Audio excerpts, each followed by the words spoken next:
মালদা জেলা তৃণমূল কংগ্রেস কমিটি উদ্যোগে এক সাংগঠনিক সভা হয়ে গেল শনিবার। আর এই সভায় একের পর এক বিস্ফোরক বক্তব্য রাখলেন জেলা তৃণমূলের একাধিক নেতা নেত্রী।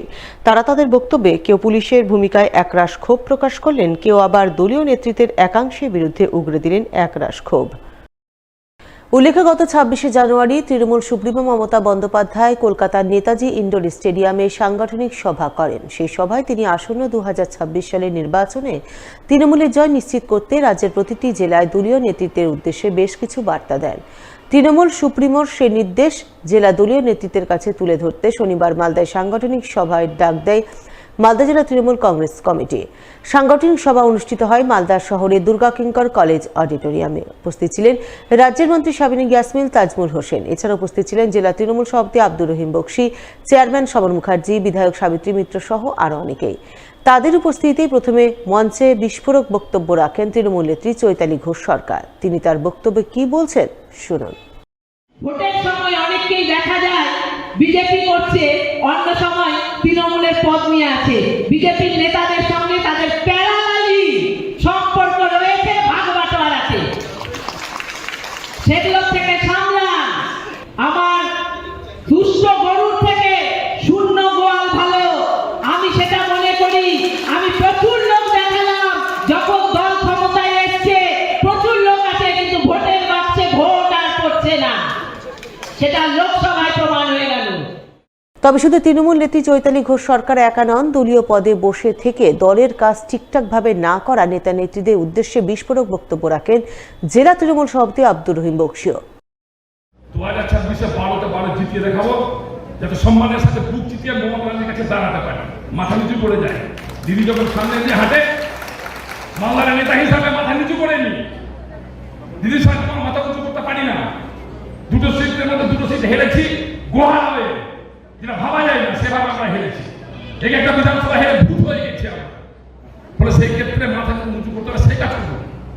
আর আমি সেই কাজ করি না সবাই, এমন কাজ করি যে যাতে করে আমাদের 12টা সিট দিদির হাতে তুলে দিয়ে দিদির সামনে মামলা বলতে দিদি যেন খুঁজতে ডাকে। আর কে কখন চলে যাবে, কে সভাপতিতে থাকবে না, কে অঞ্চল থাকবে না, ব্লক সভাপতি থাকবে না, কারো বাপের সম্পত্তি সারাদিন থেকে বসে থাকবে চেয়ারে। একজন যাবে আরেকজন আসবে, একজনই শুধু চেয়ারে বসে থাকবে, তাহলে মমতা ব্যানার্জি। তিনি দলের সুপ্রিমো, তিনি কোথাও জানেন না। কিন্তু আমরা আজকে আছে কালকে নাই, ও আছে কালকে ও নাই। আপনি আছেন সব মানে একটা পদে আছেন জনপ্রতি, কালকে নেতাদের স্থান পরিবর্তন তো হতে আছে, যুগ যুগ ধরে ইতিহাস খবর হচ্ছে। এটা নিয়ে তো লেখালেখি তো মাথামাতি কিসে, এটা নিয়ে তো ভাবাভাবি কিসে। এখানে শেষ নয়। এদিন সাংগঠনিক সভায় অংশ নিতে এসে পুলিশের কাজকর্মে একরাশ ক্ষোভ প্রকাশ করেন স্বয়ং রাজ্যের মন্ত্রী শাবিনী ইয়াসমিন। আমরা সাধারণত কি এতদিন দেখে আসছি যে মানুষ পাবলিক রিপ্রেজেন্টেটিভের উপরে ক্ষুব্ধ হয়, তাদের ভূমিকায় ক্ষুব্ধ হয়। কিন্তু আমি যেহেতু খুব গ্রাসরুট লেভেলে কাজ করি, বুথে নেমে কাজ করি, মানুষ কিন্তু পুলিশ প্রশাসনের উপরে ক্ষিপ্ত। পুলিশ প্রশাসন নিউট্রাল কাজ করবে এবং সাধারণ মানুষের কথা শুনবে, যেটা লিগাল সেই কাজটা করবে। এখানে বিরোধী বা আমরা পুলিশের কাছ থেকে কোনো দিন, আমি ব্যক্তিগতভাবে কোনো দিন একটা কোনো ইস্যু নিয়ে ফাইনাল উল্টার চেষ্টা করিনি কোনো দিন, এবং ইললিগাল কাজকে সমর্থন করিনি। কিন্তু যেভাবে আজকে সাধারণ মানুষ পুলিশের বিরুদ্ধে কথা বলছে, আমরা বিভিন্ন বুথে গিয়ে যেভাবে শুনতে পাচ্ছি এবং যেভাবে অ্যাকশান নিচ্ছে, তাতে কিন্তু আমি একজন এমএলএ হিসেবে আমি ভীষণ অসন্তুষ্ট। কারণ মানুষকে সুস্থ প্রশাসন তুলে দিব, এটাই হচ্ছে আমাদের নৈতিক দায়িত্ব এবং কর্তব্য। মন্ত্রী শাবিনী ইয়াসমিনের এই বক্তব্য প্রসঙ্গে জেলা তৃণমূল সভাপতি আব্দুর রহিম বক্সিকে প্রশ্ন করা হলে তিনি বলেন, পুলিশ তার নিজের মতো কাজ করছে। পুলিশ দেখার জন্য পুলিশ মন্ত্রী আছেন, রাজ্যের মুখ্যমন্ত্রী আছেন, তিনি দেখছেন এবং পুলিশ তার মতো কাজ করে যাচ্ছে। কোনো পুলিশ কর্মী যদি ভালোভাবে কাজ না করেন, দলবিরোধী কাজ করার চেষ্টা করেন, বিজেপির কাছে যদি বিক্রি হয়ে গিয়ে থাকেন, সিপিএম কংগ্রেসে দালালি করেন, তাহলে তার বিরুদ্ধে কথা বলা হবে।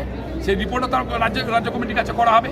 তবে আমি পুলিশের কাছে অনুরোধ করব যে আপনি আপনার জায়গায় দাঁড়িয়ে নিরপেক্ষভাবে কাজ করুন। এটা মুখ্যমন্ত্রীও চাই, আমরাও চাই।